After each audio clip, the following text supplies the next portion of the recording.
the authorities, I mean, they've told us that they want to make sure that nothing goes wrong once the men come out, because you have to imagine that they've been underground for now over 2 months.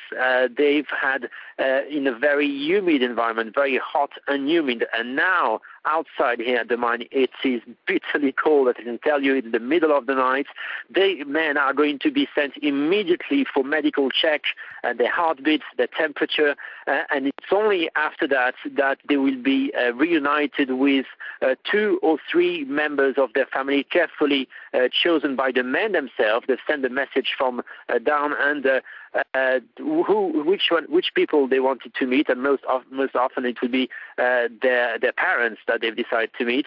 And after meeting their family, they will be sent either by helicopter if the weather allows, or by ambulance by road to the nearest hospital here that is about an hour away from here, and they will stay there no less than 2 days for the full checkup of their health, situation, a physical situation, but also ecological situation. And what's the mood like among the relatives that you've been talking to there at Camp Hope? Obviously, they're completely overwhelmed. You have to imagine, after 2 months really of waiting here, of this first, after 17 days, those miners had completely disappeared. There was no sign of them. Finally, some communication was made, and now it's been 51 days for those miners, knowing that there's a whole activity on the surface for their here to rescue them. The families are exhausted. They are very anxious also today, although they know that they're just hours away from seeing their beloved.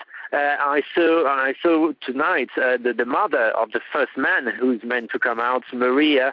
She was completely surrounded by photographers, by camera, but she still managed to say, I'm very happy, I'm proud of my son, and I sort of suspected that he could come out the first because he's a brave boy.